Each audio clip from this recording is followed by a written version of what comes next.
छठी कक्षा विषय हिंदी पाठ 21 चतुर बंदर।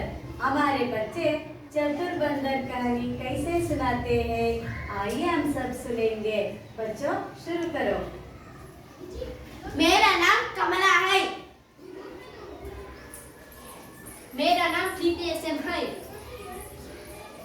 मेरा नाम प्रीति एसवी है। मेरा नाम महालक्ष्मी है। मेरा नाम लक्ष्मी है। मेरा नाम सिंचना है।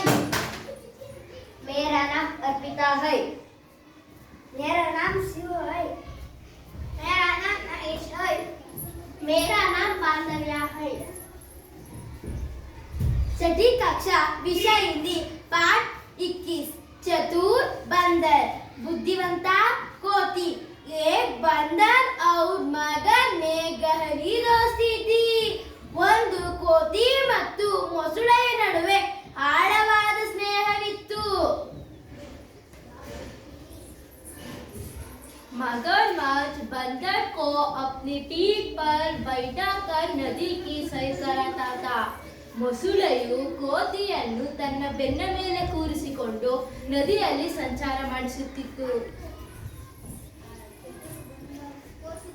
बदले में बंदर भी मगर को मीठे मीठे जामुन तोड़कर देता था।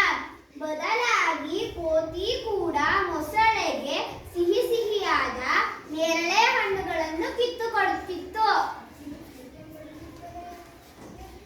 एक दिन मगरमच्छ कुछ जामुन अपनी पत्नी के लिए ले गया। ಒಂದು ದಿನ ಮೊಸಳೆಯು ತನ್ನ ಹೆಂಡತಿಗಾಗಿ ಸ್ವಲ್ಪ ನೇರಳೆ ಹಣ್ಣುಗಳನ್ನು ತೆಗೆದುಕೊಂಡು ಹೋಯಿತು। उसने कहा, आपका मित्र रोज मीठे जामुन खाता है तो उसका कलेजा कितना मीठा होगा। ಅದು ಹೇಳಿತು, ನಿಮ್ಮ ಮಿತ್ರ ದಿನಾಲು ಸಿಹಿಯಾದ ಹಣ್ಣುಗಳನ್ನು ತಿನ್ನುತ್ತಾನೆ, ಆದ್ದರಿಂದ ಅವನ ಹೃದಯ ಎಷ್ಟು ಸಿಹಿಯಾಗಿರುತ್ತದೆ। मैं तो उसका कलेजा ही खाऊंगी। ನಾನು ಅವನ ಹೃದಯವನ್ನೇ ತಿನ್ನುತ್ತೇನೆ। पत्नी की जिद पर मगरमच्छ पेड़ के पास आकर बंदर से बोला, आज मेरी पत्नी ने बढ़िया भगवान बना है और तुम्हें घर बुलाया है। ಹೆಂಡತಿಯ ಒತ್ತಾಯದ ಮೇರೆಗೆ ಮೊಸಳೆಯು ಮರದ ಹತ್ತಿರ ಬಂದು ಕೋತಿಗೆ, ಇಂದು ನನ್ನ ಹೆಂಡತಿಯು ರುಚಿ ರುಚಿಯಾದ ಅಡುಗೆಗಳನ್ನು ಮಾಡಿ ನಿಮ್ಮನ್ನು ಮನೆಗೆ ಕರೆದಿದ್ದಾಳೆ ಎಂದು ಹೇಳಿತು। बंदर उसकी पीठ पर बैठ गया। ಕೋತಿಯು ಅದರ ಬೆನ್ನ ಮೇಲೆ ಕುಳಿತಿತು। आज नदी पार हो जाने पर मगरमच्छ ने बंदर को सच्चाई बता दी। ಅರ್ಧ ನದಿ ದಾಟಿದ ನಂತರ ಮೊಸಳೆಯು ಕೋತಿಗೆ ಸತ್ಯವನ್ನು ಹೇಳಿತು। बंदर से चितराई से कहा और कहा, अरे मित्र, मेरा कलेजा तो पेट की कोठा में ही रखा है। ಕೋತಿಯು ಜಾಣತನದಿಂದ ಕೆಲಸ ಮಾಡಿತು। ಅರೆ ಗೆಳೆಯ, ನನ್ನ ಹೃದಯವನ್ನು ಮರದ ಕೊಠಡಿಯಲ್ಲಿ ಇಟ್ಟಿದ್ದೇನೆಂದು ಹೇಳಿತು। यह सुनकर मगरमच्छ उसे वापस पेट के पास ले गया। ಇದನ್ನು ಕೇಳಿದ ಮೊಸಳೆಯು ಕೋತಿಯನ್ನು ಮರದ ಹತ್ತಿರ ವಾಪಸ್ ಕರೆದೊಯ್ಯಿತು।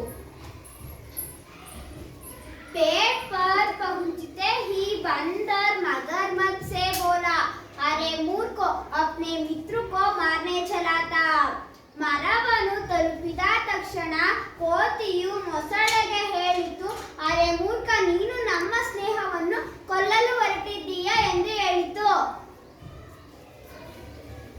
आज से हमारी मित्रता टूट गई। ಇಂದಿನಿಂದ ನಮ್ಮ ಸ್ನೇಹ ಮುಗಿದು ಹೋಯಿತು। मगरमच्छ अपना मुंह लटकाए घर चला गया।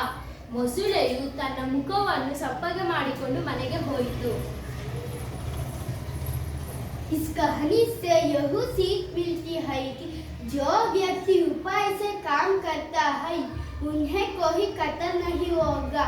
ಈ ಕಥೆಯ ನೀತಿ ಏನೆಂದರೆ, ಯಾವ ವ್ಯಕ್ತಿಯು ಉಪಾಯದಿಂದ ಕೆಲಸ ಮಾಡುತ್ತಾನೋ ಅವನಿಗೆ ಅಪಾಯವಿಲ್ಲ। ಧನ್ಯವಾದ।